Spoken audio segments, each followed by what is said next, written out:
السلام علیکم ورحمۃ اللہ وبرکاتہ۔ تین چار بھائیوں نے ایک ہی سوال بھیجا ہے کہ آپ حضرت ابو طالب کے اوپر کوئی ایک وائس کر کے دیں۔ حضرت ابو طالب کے متعلق وہ حضرت علی کے والد ہیں اور نبی علیہ الصلوۃ والسلام کے شفیق چچا ہیں۔ تو حضرت محمد صلی اللہ علیہ وآلہ وسلم کی جب عمر مبارک 8 برس کی ہوئی تو پھر آپ کی والدہ ماجدہ بھی دنیا سے جا چکی تھی، یا کوئی کہتا ہے 6 برس کی عمر میں۔ بہرحال بچپن میں ہی 6 سے 8 برس کی عمر میں نبی علیہ الصلوۃ والسلام کی والدہ بھی وفات پا گئی۔ والد تو آپ کی پیدائش سے پہلے ہی دنیا سے رخصت ہو چکے تھے۔ دادا جو تھے وہ آپ سے والہانہ محبت کرتے تھے، تو آپ کے دادا جو تھے وہ عرب کے سردار تھے، تو انہوں نے حضرت محمد صلی اللہ علیہ وآلہ وسلم کے بارے میں یہ فیصلہ کیا کہ کوئی ان کو ان کے بیٹوں میں سے اڈاپٹ کرے اور ان کی ذمہ داری اٹھا لے، کیونکہ ان کے والد حضرت عبداللہ تو دنیا سے جا چکے تھے۔ تو پھر حضرت ابو طالب حضرت علی کے جو والد تھے انہوں نے یہ ذمہ داری اٹھائی، ان کے حصے میں یہ ذمہ داری آئی۔ اور پھر وہ ویسے بھی قریش کے سرداروں میں سے اب سردار بن چکے تھے، خانہ کعبہ کے متولی بھی تھے حضرت ابو طالب۔ تو پھر نبی علیہ الصلوۃ والسلام کی یہ جو ذمہ داری تھی آپ کی جو نشو و نما کرنی تھی، یہ آپ کی جو ذمہ داری اٹھائی تو حضرت ابو طالب نے اٹھائی۔ حضرت ابو طالب آپ سے والہانہ محبت کرتے تھے، اپنے بچوں سے بھی زیادہ محبت آپ سے فرماتے تھے۔ ایک سفر ہے حضرت ابو طالب کا شام کا، جب وہ اپنے تجارتی قافلے کو لیڈ کرتے ہوئے شام گئے تو نبی علیہ الصلوۃ والسلام کو بھی ساتھ لے کر گئے، اور نبی علیہ الصلوۃ والسلام کے بارے میں ان کے کچھ معجزاتی کلام بھی وارد ہوتا ہے۔ ان کی جو کتاب ایک لکھی گئی ہے دیوان ابو طالب، یہ سعودی عربیہ سے آج بھی شائع ہوتی ہے، جس میں نعتیہ کلام بھی ہے جو بھی حضرت ابو طالب لکھتے تھے شعر و شاعری میں، عربی میں، نبی علیہ الصلوۃ والسلام کی شان میں۔ تو یہ سارے معاملات ہم دیکھتے ہیں کہ حضرت رسول اللہ صلی اللہ علیہ وآلہ وسلم سے بڑی والہانہ محبت تھی۔ آپ کی جب شادی ہوئی حضرت ختیجۃ الکبریٰ سے، تو آپ کا نکاح وہ بھی حضرت ابو طالب نے پڑھایا، اور اس نکاح میں آپ علیہ الصلوۃ والسلام پر ایسے کلمات آپ نے ادا کیے کہ یہ ہمارے جو محمد صلی اللہ علیہ وآلہ وسلم ہیں ان کی فضیلت میں بہت اچھے کلمات لکھے۔ حضرت ابو طالب جو تھے وہ نبی علیہ الصلوۃ والسلام سے بہت والہانہ محبت فرماتے تھے، یہاں تک کہ حضرت علی کو بھی ان کی تحویل میں دیا ہوا تھا۔ اور حضرت رسول اللہ صلی اللہ علیہ وآلہ وسلم نے جب اسلام کی تبلیغ شروع کی، جب پہلی وحی آئی، تو اس وحی کے بعد حضرت علی آپ کے ساتھ رہتے تھے، اور حضرت رسول اللہ صلی اللہ علیہ وآلہ وسلم پر آپ کے جوان بیٹے حضرت جعفر جو حضرت ابو طالب کے بیٹے تھے وہ بھی ایمان لے کر آئے، اور پھر یہاں تک کہ ہجرت حبشہ بھی جب ہوئی تو حضرت جعفر ہی لیڈ کر رہے تھے ہجرت حبشہ کو۔ تو یہ میں ساری باتیں اس لیے بتلا رہا ہوں کہ کوئی بندہ جو بتوں کی پوجا کرتا ہو اور اس کے معبود بت ہوں، اور حضرت رسول اللہ ان کو برا کہتے ہوں، بتوں کی مخالفت کرتے ہوں، تو وہ کیسے اپنی اولاد کو نبی علیہ الصلوۃ والسلام کے پاس جانے دے گا؟ آج اگر آپ کے کسی پیر وغیرہ کو کوئی برا کہتا ہو تو آپ اپنی اولاد کو اس کے پاس نہیں جانے دیتے، لیکن اگر حضرت ابو طالب معاذ اللہ بتوں کے پجاری تھے یا وہ مشرک تھے، جس طرح کہ آج کل وہابی اور دیوبندی لوگ کہتے ہیں، بلکہ بریلوی بھی اس میں حصہ ڈالتے، اگر وہ اس طرح کے تھے تو پھر اپنے معبودوں کو برا کہنے والے کے پاس نہ تو کوئی اپنے بچے کو بھیجتا ہے، نہ ہی اپنے جوان بیٹے کو بھیجتا ہے، اور نہ خود اس کی کوئی مدد کرتا ہے، نہ اپنے گھر میں رکھتا ہے۔ آپ خود دیکھیں کہ اگر کوئی آپ کے خدا کو، آپ کے نبی کو برا کہے، آپ اس کی حفاظت کریں گے یا اپنے بچوں کو اس کے پاس جانے دیں گے یا اس کے لیے لوگوں سے جنگ لڑیں گے؟ تو حضرت ابو طالب حضرت رسول اللہ سے اتنی والہانہ محبت کرتے تھے کہ آپ کا مرئی سہارا حضرت ابو طالب ہی تھے۔ جب نبی علیہ الصلوۃ والسلام کا بائیکاٹ کر دیا اس دعوت کے سلسلے میں، قریش ہار گئے کہ اب کیسے نہیں روکیں، یہ تو ہمارے بتوں کو معاف نہیں کرتے، اور لوگ جوک در جوک ان کے ساتھ جڑتے چلے جا رہے ہیں، اور ان کے اپنے سرداروں کے گھرانے کے لوگ ایمان لا رہے ہیں۔ تو انہوں نے حضرت ابو طالب سے بہت پریشرائز انہیں کیا۔ حضرت ابو طالب بالکل ان کی بات نہیں مانتے تھے، وہ بالکل سختی نہیں کرتے تھے نبی علیہ الصلوۃ والسلام پر۔ اس پر پھر انہوں نے تنگ آ کر ایک معاہدہ کیا کہ تمام قبائل جو ہے وہ بائیکاٹ کر دیں گے نبی علیہ الصلوۃ والسلام سے بھی اور ان کے چاہنے والوں سے بھی، یعنی کہ قبیلہ جو بنو ہاشم تھا۔ تو انہوں نے بائیکاٹ کر دیا، کوئی ان کے ساتھ کوئی کھانا پینا لینا دینا شادی بیاہ کچھ بھی ان کے ساتھ نہیں کرے گا۔ تو اس پر اس سے کہتے ہیں شب ابی طالب میں مقصور کر دینا۔ انہوں نے ایک معاہدہ لکھ کر سب قبیلے والوں نے اس کے اوپر مہر لگا کر خانہ کعبہ کے ساتھ لٹکا دیا کہ کوئی بنو ہاشم کے ساتھ کوئی صحیح تعلق نہیں رکھے گا، ان سے نہ کھانا دینا، نہ لینا، نہ کوئی تجارت، بالکل بے یار و مددگار کر دو، خود ہی گھٹ گھٹ کے جو ہے نا یا مرنے کی طرف جائیں گے یا پھر واپس آئیں گے، ہمارے بتوں کی مخالفت چھوڑ دیں گے، پھر ہم ان کو قبول کریں گے۔ تو اس کو کہتے ہیں شیب ابی طالب۔ چاروں طرف ایک پہاڑی سلسلہ ہے اور ایک طرف راستہ ہے، وہاں پر انہیں پہرے دار کھڑے کر دیے، کسی کو آنے جانے نہیں دیتے تھے۔ شیب ابی طالب میں آپ مقصور رہے، وہاں پر اتنی تکلیفیں، اتنی تنگیاں آئیں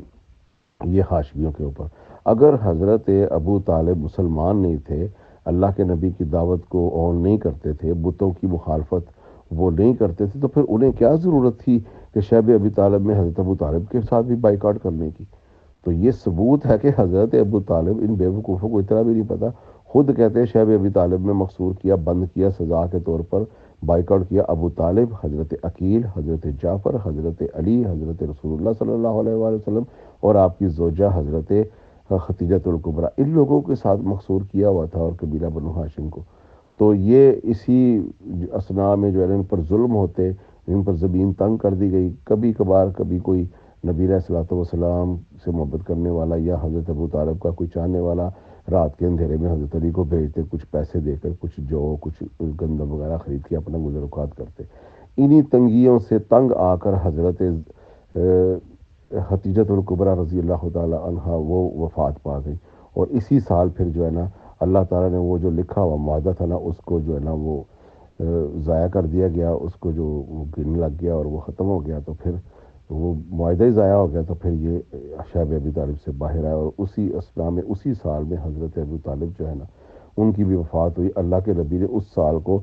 جو ہے نا غم کا سال قرار دیا، عام الحزن، عام الحزن کہا جاتا ہے، غم کا سال۔ اتنی محبت فرماتے تھے، پورا سال نبی علیہ الصلوۃ والسلام نے پھر غم بھی کیا، اور جو ہی حضرت ابو طالب دنیا سے رخصت ہوئے ہیں تو زمین تنگ کر دی گئی نبی علیہ الصلوۃ والسلام پر، اور آپ علیہ الصلوۃ والسلام جو ہیں وہ پہلے طائف کی طرف گئے کہ اگر کوئی طائف کے لوگ بڑے عمرا مسلمان ہو جائیں تو میں یہ اپنے دعوت کا سسٹم سارا طائف میں منتقل کر دوں، لیکن وہ ایسا نہ ہوا، طائف میں بھی آپ کو جو ہے نا ظلم و ستم ہی ہوا۔ تو آپ جب طائف سے واپس آئے، اب آپ مکے میں داخل نہیں ہو رہے، اور آپ علیہ الصلوۃ والسلام نے اپنی امان میں آنے کے لیے جو ہے نا حضرت زید بن حارثہ کو بھیجا، اگر کوئی مجھے امان دے دے۔ تو امان ہوتی ہے کہ اگر کوئی شہر کا بندہ، مکے کا بندہ کہہ دے کہ میں نے محمد صلی اللہ علیہ وسلم کو امان دی، تو بھی سارے قبائل کی طرف سے امان ہوگی، کوئی ان کو نقصان نہیں پہنچائے گا۔ اس کی وجہ یہ ہے کہ ابو طالب تو وفات پا چکے ہیں، اب کون آپ کا سہارا بنے گا؟ تو اس لیے آپ چاہتے تھے کہ کوئی سردار آپ کو امان دے دے۔ تو پھر مطعم بن عدی ایک سردار تھا، اس نے امان دی اور اپنے بیٹوں کے ساتھ آیا، تلواریں نکال کر اللہ کے نبی کو حفاظت کے ساتھ مکہ میں داخل کیا۔ اب آپ دیکھ رہے ہیں کہ جب تک ابو طالب زندہ تھے، نبی علیہ الصلوۃ والسلام کو کوئی کسی قسم کا خدشہ نہیں تھا، آپ بے دریغ بتوں کی مخالفت کرتے، اسلام کی تبلیغ کرتے، اور کوئی آپ کو ہاتھ بھی نہیں لگا سکتا تھا۔ لیکن جو ہی ابو طالب دنیا سے گئے تو یہ زمین تنگ ہو گئی، آپ کو ایک کافر کی امان لینی پڑی مکہ میں داخل ہونے کے لیے۔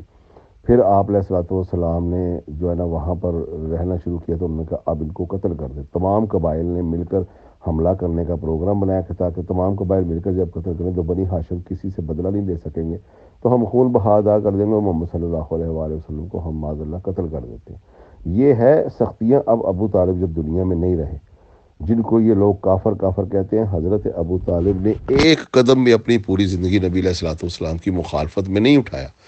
اگر حضرت ابو طالب علی اعلان وہ بھی کہہ دیتے کہ میں بھی اسلام قبول کر چکا ہوں، تو پھر وہ مرئی سہارا ہی ختم ہو جاتا، پھر وہ ابو طالب کو بھی قتل کر دیتے اور نبی علیہ الصلوۃ والسلام پر بھی حملہ کر دیتے۔ یہ تو اللہ تعالیٰ نے ایک سسٹم بنایا کہ ابو طالب کے ذریعے سے آپ کی حفاظت ہوتی رہے، جس طرح پہلے آپ کے دادا کے ذریعے سے حفاظت ہوئی، پھر آپ کی والدہ نے حفاظت کی، پھر آپ کے چچا ابو طالب نے حفاظت کی، تو سب سے لمبا مرئی سہارا جو ہے نا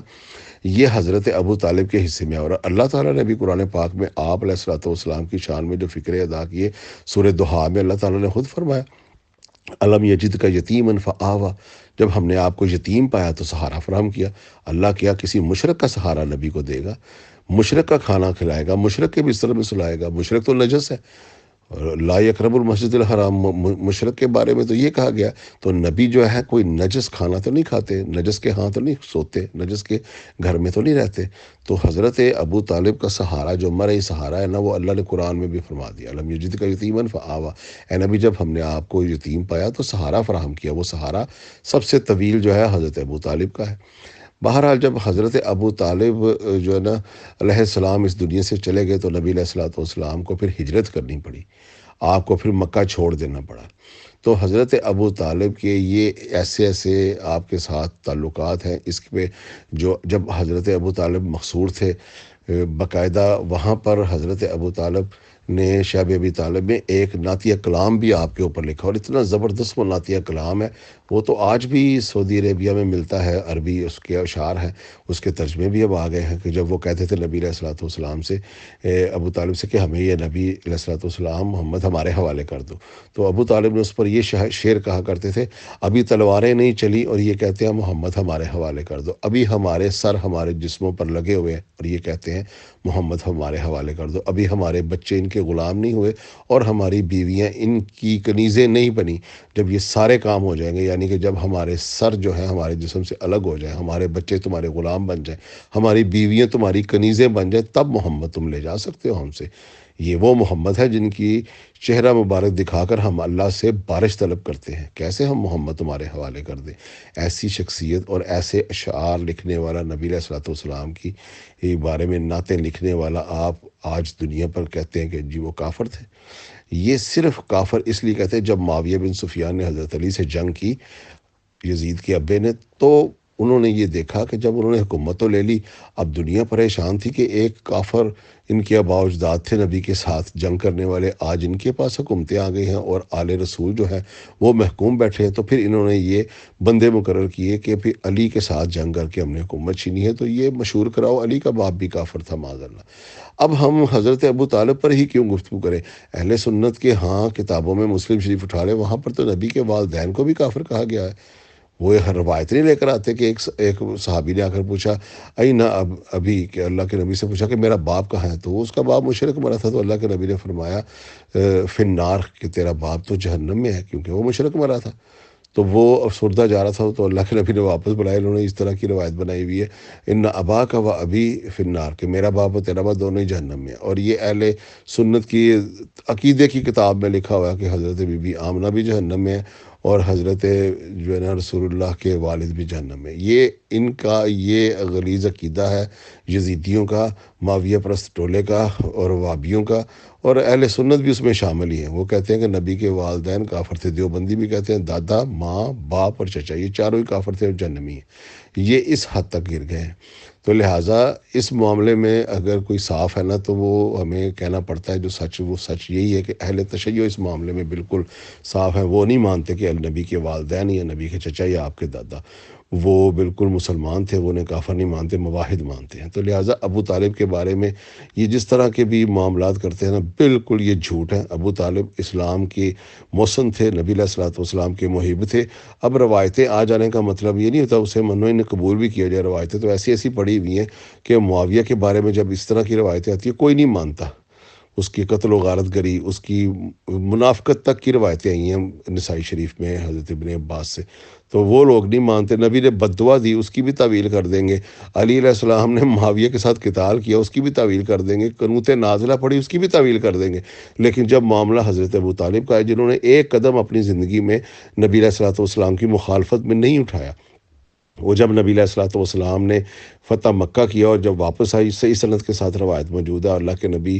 فرما رہے تھے کہ اگر آج میرا چچا زندہ ہوتا اور وہ مجھے فاتح ہوتے ہوئے مکے میں داخل ہوتے دیکھتا تو اس کی آنکھیں ٹھنڈی ہو جاتی، یعنی کہ کافروں کی آنکھیں ٹھنڈی کر رہے تھے۔ اتنی آپ علیہ الصلوۃ والسلام کو محبت تھی کہ آپ رو رہے تھے کہ میرا چچا کاش آج زندہ ہوتا، کہ جب میں ہجرت کر کے یہاں سے چلا گیا مجھ پر مظالم ہوتے تھے، آج میں ایک فاتح کی حیثیت سے مکہ میں داخل ہو رہا ہوں۔ اور کہا کہ میرے چچا کے وہ شعر کوئی مجھے سنا دے، تو حضرت عمر نے پھر وہ شعر پڑھے، اور کچھ شعر کے بعد حضرت عمر کو بس اتنے ہی آتے تھے، پھر حضرت علی نے مکمل کیا وہ قصیدہ، جو کہ قصیدہ لامیہ کہلاتا ہے حضرت ابو طالب کا نبی علیہ الصلوۃ والسلام پر۔ یہ قصیدے مشہور ہیں اور یہ کہتے ہیں کہ ابو طالب کافر تھے۔ انا للہ و انا الیہ راجعون۔ نبی علیہ الصلوۃ والسلام کے شفیق چچا تھے، آپ سے بڑے محبت کرتے تھے، اور جتنے بھی یہ مسالک کے پھر بعد میں علماء آئے، دیوبندیوں میں اشرف علی تھانوی صاحب اور بریلویوں میں بھی جو بڑے بڑے علماء آئے نا، انہوں نے پھر ان کا نام عزت اور احترام سے لیا۔ آج تک کوئی بھی حضرت ابو طالب کو جو یہ مانتے ہیں نا کہ وہ اسلام قبول نہیں کیا تھا، ان کے پاس کوئی روایت نہیں، لیکن عزت و احترام انہوں نے نہیں چھوڑی۔ خواجہ ابو طالب کہہ کر وہ گفتگو کیا کرتے تھے، اشرف علی تھانوی صاحب۔ اور اسی طرح اہل حدیثوں کے بڑے بڑے امام حضرت علامہ وحید الزمان جنہوں نے پہلا ترجمہ بخاری مسلم کا کیا، نواب صدیق الحسن مبارک، نذیر حسین دہلوی، یہ سارے اہل حدیث کے بڑے بڑے علماء ہیں۔ آج کے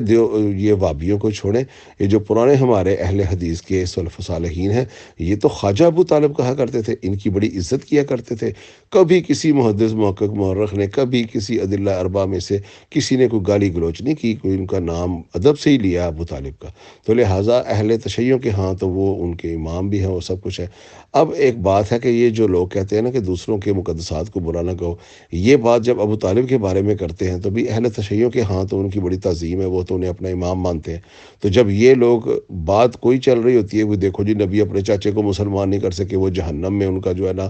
وہ دماغ پکڑا ہے، آگ کے جوتے پہنائے گئے، اس طرح کی باتیں کر کے دوسرے مسلک کو جو ہے نا افسردہ کرنے والی بات ہے نا۔ اگر وہ اہل تشیع اگر کہہ دے کہ معاویہ اور اس کے